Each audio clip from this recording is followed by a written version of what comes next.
మిథున రాశి వారికి ఈ వారం చాలా అనుకూలంగా ఉంది. వృత్తి ఉద్యోగాల పరంగా కూడా మంచి సానుకూల పరిస్థితులు గోచరిస్తోంది. ఉద్యోగ ప్రయత్నాలు చేసేవారు కూడా మంచి ఉద్యోగం లభిస్తుంది. వ్యాపార వృద్ధి కూడా చక్కగా ఉంటుంది. అయితే ఖర్చులు అధికంగా ఉంటాయి. పంచమాధిపతి వ్యయాధిపతి శుక్రుడు జన్మరాశిలో ఉండడం, అలాగే గురువు కూడా జన్మరాశిలో ఉండడం, గురువు బలంగా ఉన్నారు, శుక్రుడు కూడా పర్వాలేదు, బాగుంది. వివాహాది శుభకార్యాల విషయంలో చక్కగా రాణించగలుగుతారు. మంచి సంబంధం కుదురుతుంది. ఎప్పటి నుంచో ఎదురు చూస్తున్న వారు కూడా మంచి సంబంధం కుదిరే విషయంగా గోచరిస్తోంది. సప్తమాధిపతి అయిన గురువు జన్మరాశిలోనే ఉన్నారు. అయితే ఏదైనా ఒక సంబంధం వచ్చినప్పుడు జాతక పరిశీలన చేసుకుని ముందుకు వెళ్ళండి, మంచి ఫలితాలు ఉంటాయి. అదేవిధంగా విదేశీకి సంబంధించిన విషయ వ్యవహారాలు చాలా అనుకూలంగా ఉంది. రాశ్యాధిపతి చతుర్థాధిపతి అయిన బుధుడు ద్వితీయంలో ఉన్నారు. మంచి వాక్చాతుర్యంతో అందరినీ మెప్పించగలుగుతారు. తక్కువగా మాట్లాడినా మీరు మాట్లాడే మాటకి విలువ ఎక్కువగా ఉంటుంది.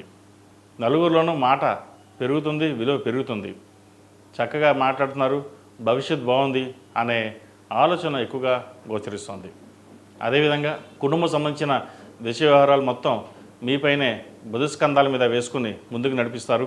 ఒక గృహ నిర్మాణం చేయాలి, నలుగురిలోనూ మనం ఒక పలుకుబడిగా ఉండాలి, కష్టపడాలి అన్న భావన మీకు ఏర్పడుతుంది. అదేవిధంగా నలుగురికి సహాయం చేయాలని కూడా భావన ఏర్పడుతుంది. ఎవరికో ఒకరికి ఏదో రూపాయన ఎడ్యుకేషన్ పరంగా కావచ్చు, మరి ఏ ఇతర ఏదైనా సరే సహాయం చేయడం అనేది చేస్తారు. అది మంచి విషయం అని చెప్పచ్చు. దైవానుగ్రహం ఉంది కాబట్టి ఇటువంటి కార్యక్రమాలు కూడా చేయగలుగుతున్నారు. అదేవిధంగా విదేశీ సంబంధించిన వ్యవహారాలు కూడా వీళ్ళు సానుకూల పడతాయి. విదేశాలకు వెళ్ళాలనుకునే వారికి కాస్త ఆలస్యం అవుతుంది, అయినా సరే ప్రయత్నం లోపం లేకుండా చేయండి, మంచి ఫలితాలు ఉంటాయి. విద్యార్థులకు కాలం అనుకూలంగా ఉంది. విదేశీ విద్యకు సంబంధించిన విషయ వ్యవహారాలు చాలా అనుకూలంగా ఉన్నాయి.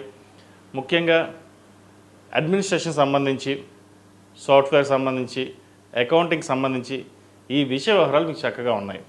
కన్స్ట్రక్షన్ ఫీల్డ్లో ఉన్న వారికి, బ్యాంకింగ్ సెక్టర్లో ఉన్న వారికి, అదేవిధంగా ఆర్టిఫిషియల్ ఇంటెలిజెన్స్ ఈ రంగాల వారు కూడా బాగా రాణించగలుగుతారు.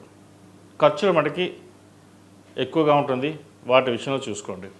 ఎందుకంటే పంచమ వ్యయాధిపతి అయిన శుక్రుడు జన్మరాశిలో ఉన్నారు. శుభకార్యాలకు ఎక్కువ ఖర్చు పెడతారు. ఇది కూడా ఒక మందుకు మంచిదే. ఎందుకంటే ఖర్చు అవుతుందంటే మంచి కార్యక్రమానికే ఖర్చు పెడుతున్నారు కాబట్టి, ఒక శుభకార్యాలు ఖర్చు పెడుతున్నారు కాబట్టి ఇది మంచి తరుణం అని చెప్పచ్చు. ఖర్చుకు వెనకాడకుండా 10 మందిలో హుందాగా ఉండాలి, కార్యక్రమం ఘనంగా చేయాలని సూచిస్తారన్నమాట. అదేవిధంగా వివాహం కాని వారికి మంచి సంబంధం కుదురుతుంది. సంబంధం వచ్చింది, అయ్యో వెనక్కి వెళ్ళిపోయారే అన్న బాధపడతారు, కానీ అది ఎక్కడికి వెళ్ళదు. కొంచెం ఆలస్యం అవుతుంది, కానీ సంబంధం కుదురుతుంది. మీరు అనుకున్న సంబంధం ఏదైతే ఉందో అది ఈ వారం నెరవేరుతుంది. చక్కగా తాంబూలాలు తీసుకోవడం, ముహూర్తాలు పెట్టుకోవడం, ఇటువంటి కార్యక్రమాలు సంతోషకరమైన వాతావరణం ఈ వారం నెలకొంటుంది. ఆరోగ్యరీత్యా కూడా ఇబ్బంది లేని వాతావరణం ఉంటుంది.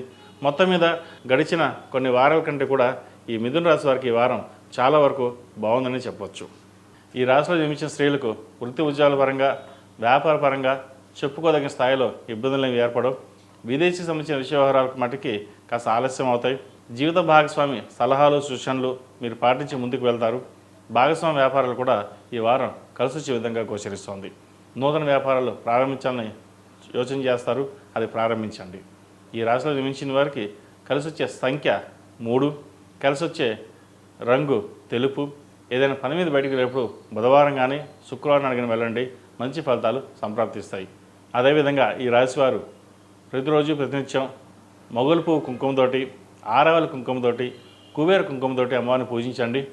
లక్ష్మీ తామరవృత్తులతో దీపారాధన చేయడం ఎంతో శ్రేయస్కరం. మన సంకల్ప సిద్ధిరస్తున్నట్టుగా ఆ అమ్మవారి అనుగ్రహం మీపై ఉంటుంది. ఏదైనా సరే మంచి ఫలితాలు సంప్రాప్తిస్తాయి. తదుపరి కర్కాటక రాశి. ఈ పూజా స్టోర్.in పసుపు కుంకుమ నుంచి దేవతా విగ్రహాల దాకా అన్ని రకాల పూజలు, వ్రతాలు, వివాహం, గృహప్రవేశం, హోమాది శుభకార్యాలకు కావలసిన పూజా సామాగ్రి అంతా ఒక్క క్లిక్తో మీ ఇంటి వద్దకే. నేడే ఆర్డర్ చేయండి మీ ఈ పూజా స్టోర్.in లో.